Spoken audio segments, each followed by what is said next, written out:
সম্প্রতি আপনারা একটা ঘটনা জানেন, একজন অস্ত্র ব্যবসায়িক এমনকি মাদক ব্যবসায়ীদের বিরুদ্ধে একাধিক নিউজ করা হয়, একাধিক পত্রপত্রিকায়, এমনকি জাতীয় পত্রিকা পর্যন্ত, জাতীয় চ্যানেল পর্যন্ত, সর্বশেষ কুমিল্লা ক্রাইম বার্তা পত্রিকাতে কুমিল্লা ক্রাইম বার্তা চ্যানেলও করা হয়।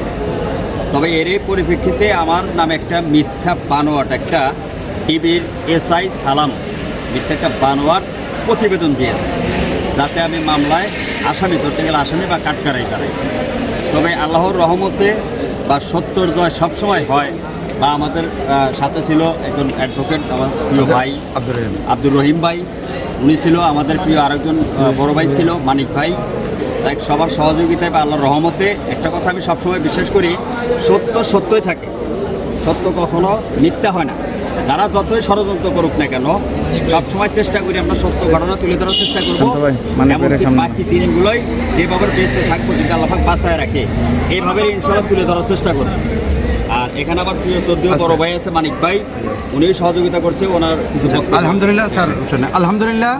আজকে আমার ভাই রেজল করিম, আমার বন্ধু, আমার ভাই, আর আমার সিনিয়র অ্যাডভোকেট মানিক সাহেবের বন্ধু ছোটো ভাই, ওনাকে স্বেচ্ছা হাজির করে মাননীয় আদালতে জামিনের দরখাস্ত প্রার্থনা করিলে মাননীয় আদালত আমাদের সিনিয়র অ্যাডভোকেট মানিক সাহেবের কথাবার্তা, গ্রাউন্ডসে, বক্তব্যে, আমাদের সকল আইনজীবীদের সহযোগিতায় মাননীয় আদালত রেজল ভাইকে 200 টাকা বন্ডে জামিন মঞ্জুর করেছেন এবং কিছু কন্ডিশন দিয়েছেন। ওই কন্ডিশন আমরা ফুলফিল করব ইনশাল্লাহ, আলহামদুলিল্লাহ। আমরা আইনের প্রতি সবসময় শ্রদ্ধাশীল।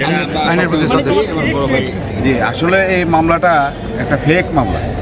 এটা হচ্ছে যেটা হয় সাধারণত, এটা স্বাভাবিক, এটা সারা বাংলাদেশে স্বাভাবিক।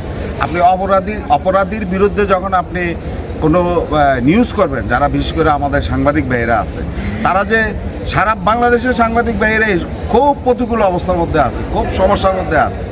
যখন মারাত্মক বড় বড় ক্রিমিনালদের বিরুদ্ধে আপনারা কোনো রিপোর্ট করবেন, তখন আপনাদের বিরুদ্ধে মামলা, হামলা সহ, পরিবারের উপরে নির্যাতন সহ বিভিন্ন ধরনের টর্চার হবে। এই মামলাটার যে বাদী, উনি একজন ছিল ট্রাক্টর ড্রাইভার, পরবর্তীতে মেম্বার ইলেকশন করছে।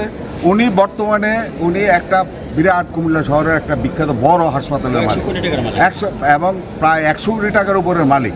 একজন সাধারণ মেম্বার, ইউপি মেম্বার, সে কিভাবে এত এত এত শত শত কোটি টাকার মালিক হয়? সে অস্ত্র ব্যবসা, মাদক ব্যবসা, চোরাচালানি, বিভিন্ন চিনি বা বিভিন্ন অবৈধ পণ্য, এগুলি এই চোরাচালানির এই ব্যবসার সাথে জড়িত। এবং সে প্রশাসন তার বিরুদ্ধে কোনো হস্তক্ষেপ করে না, কারণ সে অত্যন্ত প্রভাবশালী লোক, এবং সে বিভিন্ন প্রশাসনের উচ্চ লেভেলে সে